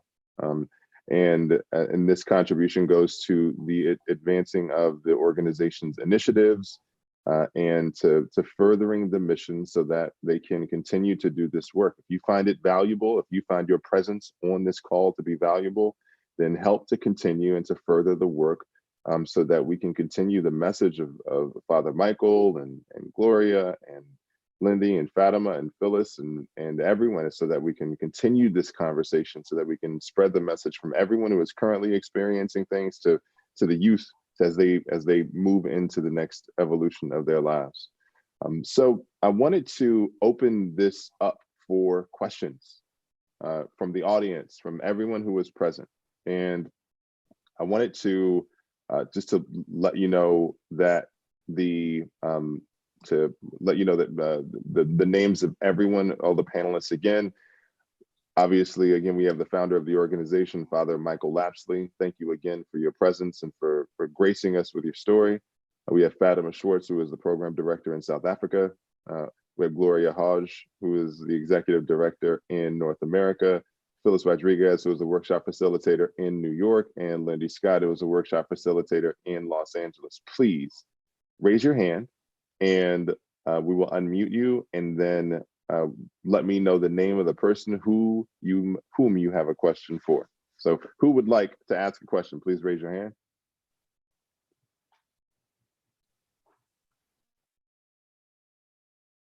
Is there anyone with a question? Nyla. Yes. Khan. Hi. Hello, how are you? I'm doing well. Purple's one of my favorite colors. It's very nice to see Father Michael again. We met in Oklahoma City a few months ago, and I enjoyed your talk at the church in Oklahoma City, and it was lovely to hear everyone's presentation. So, as Father Michael knows, I'm from Kashmir, which is a conflict zone. And the people of Kashmir have been facing militarization and the brutalization that comes in the wake of military oppression for a long time now, over 3 decades. And currently I'm working on a book on strategies for youth empowerment. So Fatima, I enjoyed your presentation in particular, especially the points about giving young people a sense of agency and a sense of empowerment as well. So I have a couple of questions. Father Michael, first off, in conflict zones, and I see this in Kashmir all the time, people are invested in chosen traumas and chosen glories. So although Kashmir has a very rich history, because of these 3 decades of conflict, it's been diminished and reduced to just the conflict, oppression, militarization, militancy. That's the only lens through which young people look at Kashmir, as well as our rich culture and heritage. So it gets reduced. There is a very reductive interpretation of our culture and history. You know, I give talks at colleges and universities in Kashmir every summer. And I feel like I make a contribution every time I do that. But then with increasing militarization, all the work that I've done seems to go down the drain. Because despite the strategies for empowerment and strategies for restoring a sense of agency, people there are dealing with real oppression, systemic discrimination, as well as there is militarization and militancy, and civil society organizations seem to have no power at all. So how do you continue to employ strategies to empower young people when military powers continue to oppress them with impunity? And that's very real, that oppression. You see, that's my first question. But my second question, Father Michael, I have a lot of admiration for your wisdom, your ability to rise above the need for revenge is absolutely amazing. So how can that be inculcated in young people? And my third question is about the role of the Truth and Reconciliation Commission. How effective do you think that has been in restoring justice? Wow. On the ground. Thank you, thank you, Nyla. And it's good that Nyla's here because I have to ask forgiveness from her. On my to-do list is a reply that I'm committed to doing to some of those questions. Each of those questions is worth a seminar on its own. And I do undertake to respond in detail to the questions you've asked me. And I think, you know, Fatima will have her own wisdom as well of speaking with young people. But just maybe to make a couple of comments, I think when people have their backs to the wall, I think often we need all the energy we have just to fight that reality. And that perhaps those of us coming from outside, it can seem perhaps what is a bit of a luxury for you because you're going to get on a plane and go home. But meanwhile, we are here living with this reality. Having said that, and maybe I think often when it's often after the worst of the oppression is over, ironically, the trauma gets worse because there's a kind of space finally to deal with it. But when you are there in the trenches, you're just having to survive in the trenches. I think part of the kind of work we do is try to create spaces where people can hear each other's stories and where, if you like, there's a different kind of other. And it will be very interesting to bring some of the young people from Kashmir to South Africa and meet them, and also let them meet people from other countries, because then you begin to find both the commonality and the particularity as well, and you can get new inspiration. And I think also gain new pairs of spectacles to look at your reality. Because in reality, of course, we all have multiple identities, whether it's our color, nationality, gender, orientation, and all these genders, all of these identities. Within part of them, I may be very much an oppressed person, and another identity, I can be very much a perpetrator. But of course, most of us are clear about the ways we're victims. We're often a little bit hazy about the ways in which we are perpetrators. But a key element in what Fatima was saying, I think, is this key idea of recovering agency as well, and realizing that there always has been agency as well. And of course, I'm sure when you go to Kashmir, you give, but you also receive. I'm sure they're also giving you new insights and understanding. And I found that also sometimes I will listen to a story which the person tells the group or myself as a story of defeat. But it's actually a story of victory. It's a story of resilience. And this is where in our work, sometimes we become healers of one another, often, because I tell my story and this happened to me, and this happened to me, and this happened to me. And people who are listening are in wonder and amazement. And you're still standing. Wow, what an incredible person. So sometimes we give each other the gift of seeing the strength in the person. And that can be part of what renews hope. Among my 250 Zoom calls today, the earliest one was the unfinished business of the Truth and Reconciliation Commission. Now, again, we could spend the whole night, but just to say that probably more than any other country in history, we put our past on the table more than any country had done in the same generation. Having said that, there remains, but also perhaps the illusion was that we would have a commission for a couple of years and then we would tick off the past and we would have dealt with it. But part of the reason the Institute was started was recognizing that all of us were affected by the past of our country. All of us had stories to tell. All of us needed to be on healing journeys, not just the 23,000 who came to the commission, but 55 million people.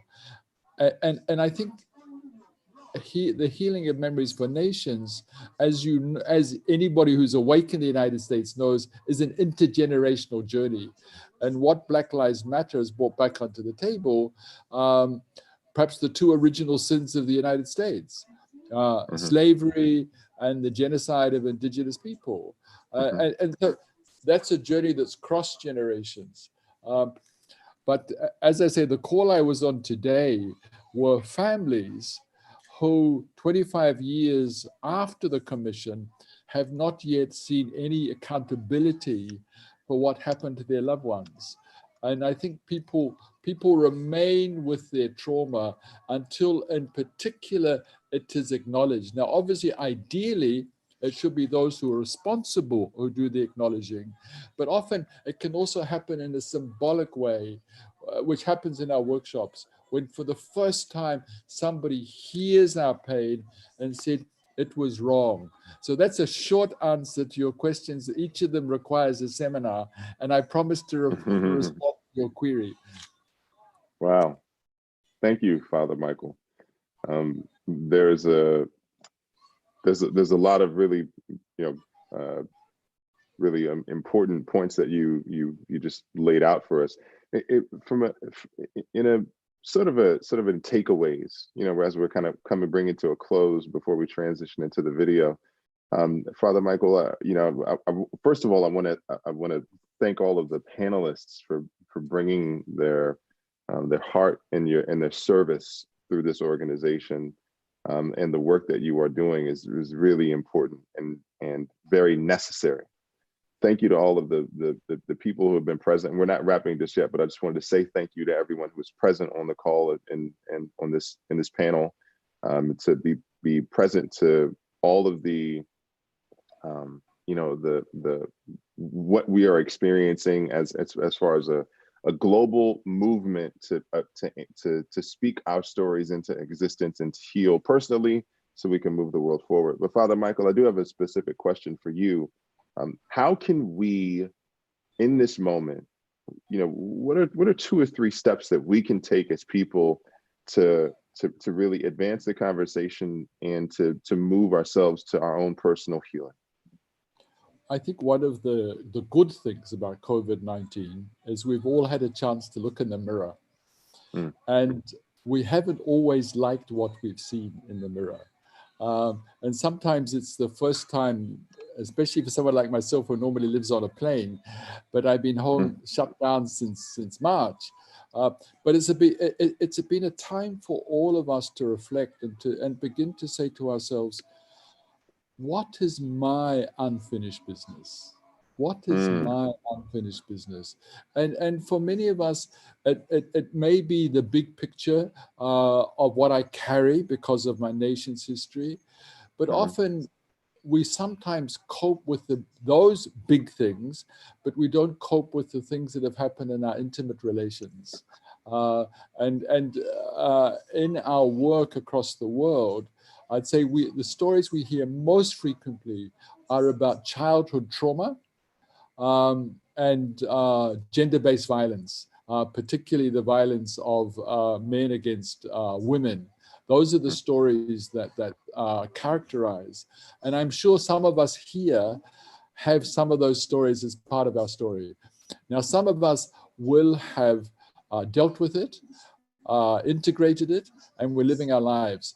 But often, whoever we are, from now and again, we need to do some revisiting. And COVID-19 is providing that opportunity to revisit, because back to the point, we all need to be healthy to be able to create the world of our dreams, not the old normal, but a new world. And I think it's great that some of us are in this call who are from the United States, but some of us are here from the rest of humanity. And that's important because our presence is a signal, and COVID-19 is reminding us it's about the future of the human family. How do we live in harmony with Mother Earth? How do we live in harmony with each other?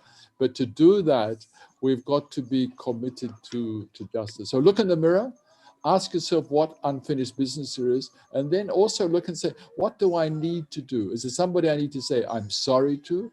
Is there somebody I need to say, please will you forgive me? Is there somebody I need to be part of acknowledging? Maybe the last thing goes back to what Mary Lou said. You know, the fact that I spent most of my life fighting against racism doesn't mean that I don't enjoy white privilege. And so we also have to do a journey of not luxuriating in our guilt, but of unlearning, so that we too may be free to make our participation and creating a different kind of world. Thank you very much. Got it. Got it. Thank you for that. What beautiful takeaways for everyone. Does anyone else have a question?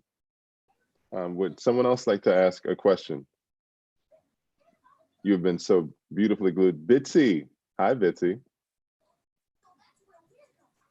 Let's see if we can get Bitsy unmuted. All right, awesome. Thank you so much. I just want to express gratitude for, I feel like my mind is just blown apart right now. And I just want to express gratitude for all of these amazing thinkers and activists in this space of healing.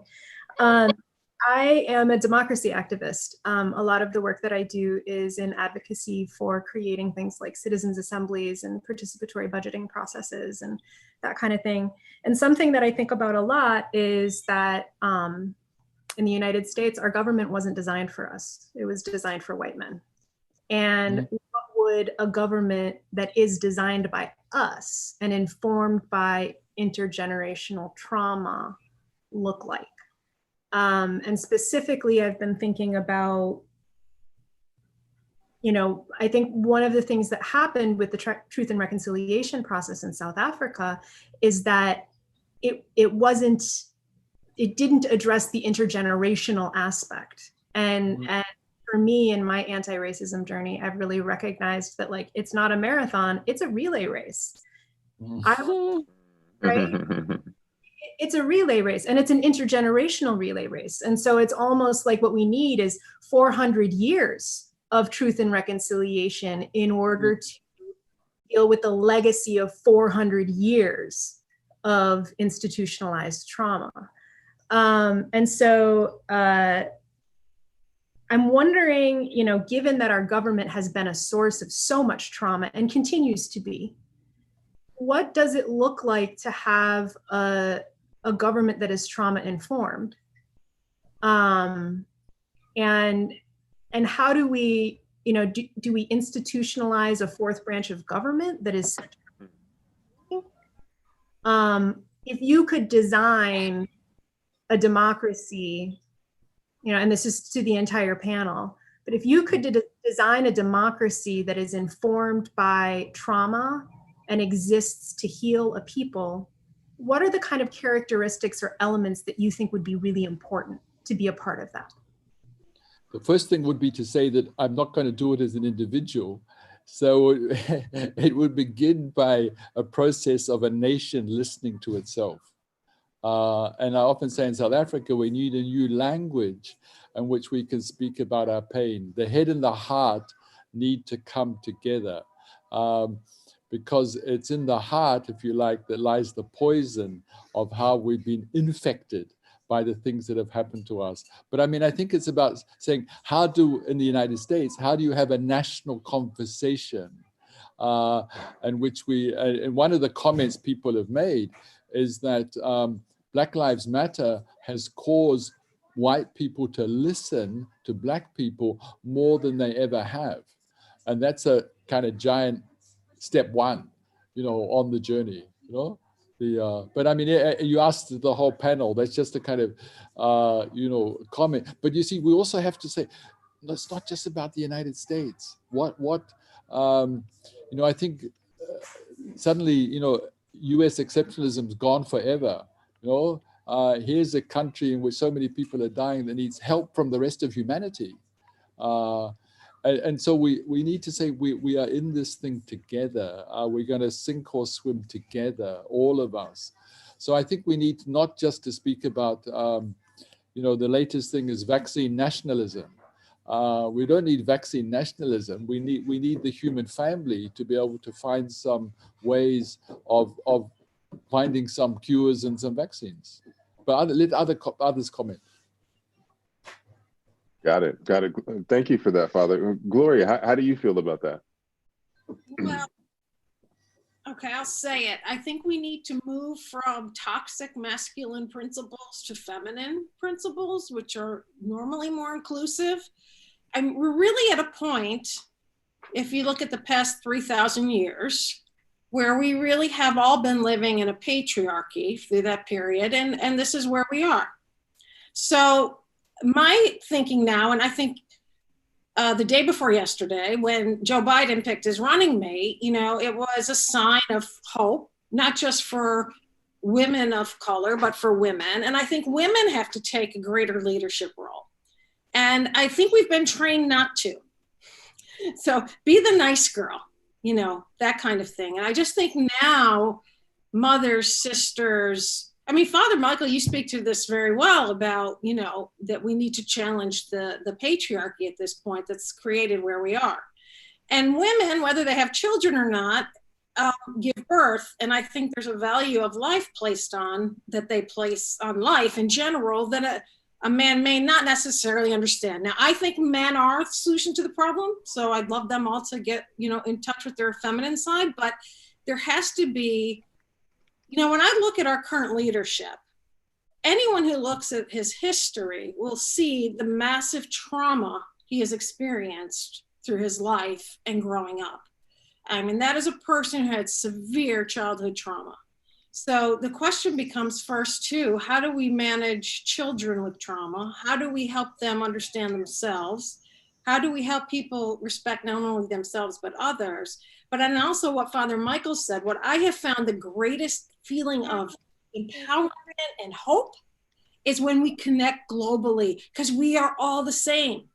And we all share the same pains, the same hopes, the same wishes, and the same capacity to build a better life for ourselves, our communities, and for the world. So I totally agree with him that can't be a conversation about one country or another, but also I think we need to bring more feminine principles of how people lead, such as the leader in New Zealand, who I think has just been exemplary and how she has served the people there. And of course, that's a small country, but still it's an example of what's possible. So equality has to be also regarding the sexes, and we are still fighting that battle as well. So how do we all get to that place of equality where all voices can be heard and we can all be having this conversation moving us forward? Because let me just put this out there for 1 second. I know I'm probably talking too much.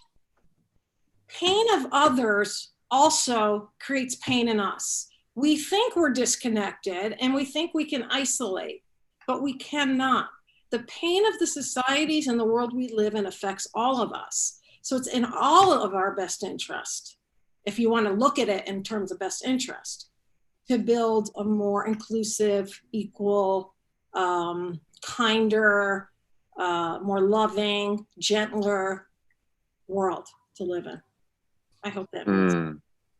It does. It does. Absolutely.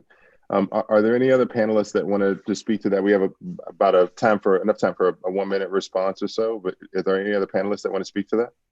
Hey, Phyllis. Yeah, if I can, I in one word want to say we need to have an earth democracy approach. And in terms of an earth democracy approach would be that we cannot just talk about the democracy in the way in which we see it of one species, the human species. And we must understand, I think, at this point in time, that the human species are in danger. And we all know that the earth could survive and will survive without us being here. So I think our approach for how we're going to look at the generations of trauma needs to have, in our own mind, a perspective of earth democracy. in terms of looking how we live on this earth in a way and create systems in a way, which includes, of course, getting rid of patriarchy in the way it is playing itself out and the destructiveness of it, but also living in a way which is sustainable on the earth.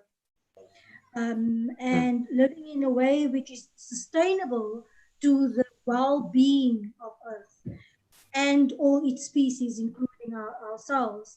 Because I think what we can, for me, what is worrying, I think at times, is at this moment where we're in, that if the consciousness of the human being does not change, it doesn't matter if it is a man or a woman. Because we have seen in the past, women can be as, you know, Margaret Thatcher didn't exactly bring us to a better place, you know. Although we can elevate and say, no, New Zealand's Prime Minister is doing that. So there is no automatic understanding of those things. So yes, so in terms of mind, we will talk about healing, the having a trauma approach to democracy. My approach would be developing these perspectives around Earth democracy. Beautiful, beautiful. Thank you. I love that. I love that. Thank you for that, Phyllis. I have, I think all the comments have been great. I have 3 short things, and I address them to my compatriots. Number 1, we have to get rid of the electoral college.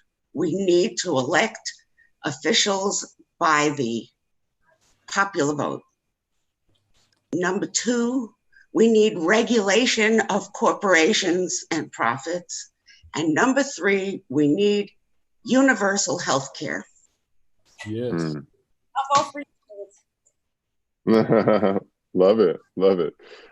Thank you for that, Phyllis. That's beautiful. Beautiful summation, and thank you for those 3 powerful points. Lindy, do you have anything that you'd like to offer? I was just, again, I mean, I appreciate everything that everyone was saying. There's so many things that resonate with me, but it's a conscious, I always deal with, you know, awareness and consciousness, and this healing and, you know, healing from trauma is such, it is a collective thing. It's you know, collective consciousness. And I mean, it just proves positive in me that, you know, the attention that we spend with that, the attention that we give to that, first individually, and then how that emanates out and reaches others. I can tell you that as a performer, that's what happens. Through healing of memories, I learned that, oh, wait, what about you, Lindy? Because I'm doing that and telling stories for others and of others, but it, you know, I wasn't doing that much for me. So it's such a collective thing. And, you know, it's just, I just really appreciated the awareness here that I'm seeing and hearing on this panel, on this call from many people, that it seems that we're aware of it. It's that consciousness level, and we can make this change. But we all have to turn inward, and we all need to do some healing ourselves. So agreed.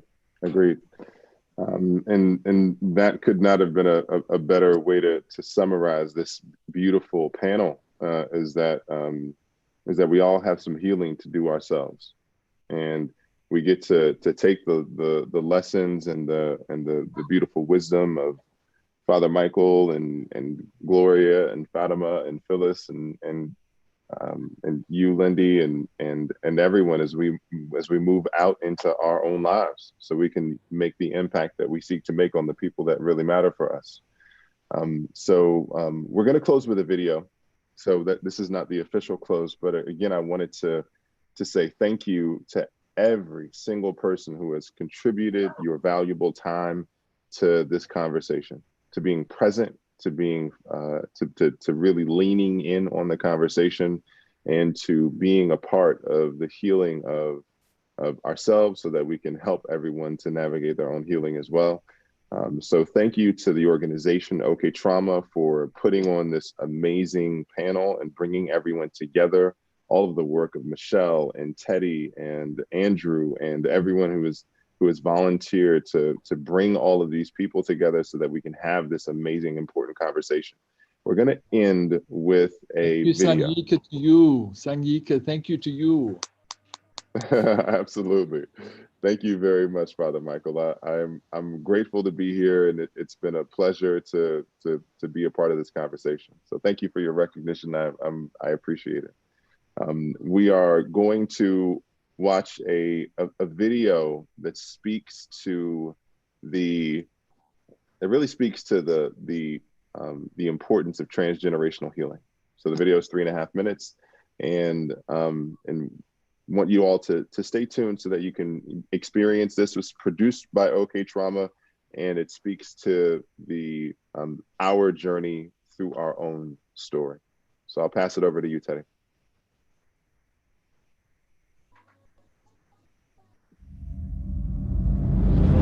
Violent political speech is given crisis at the border of drugs, of human beings being trafficked. Forces of fright. Machining mighty nation strife. That's not. Is this America? Lay down your weapons of war. Mass destructive words, that psychology of fear the people hear, and have us bear arms.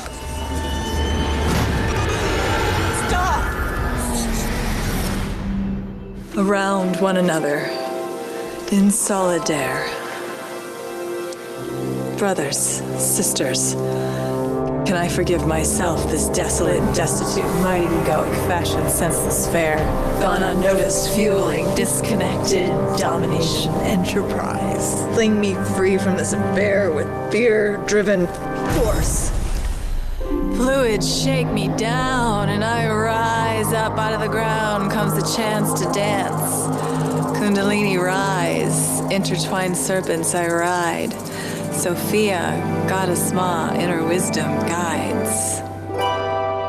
Will you join me in exhaling the traumas of our ancestors? And inhaling compassion and forgiveness for those past. We can go forth as free, canonized versions of mistresses and misters for a united global heart with activated, very accurate darts, assisting in the unwinding of karmic trauma loops, making room for flourishing rainbow coalition hoops. Biased I am, freedom from the fear that leads me to armor and be alone. Freedom from the fear of military drones. I love the fears I would an upset child of my own. Flower children of the past, I forget not, for this banter full of flaming fortunes flailing forth from a fertile flow from far deep down in my belly, steam from the seeds, screaming in the streets of your historical feats. Godspeed, light speed.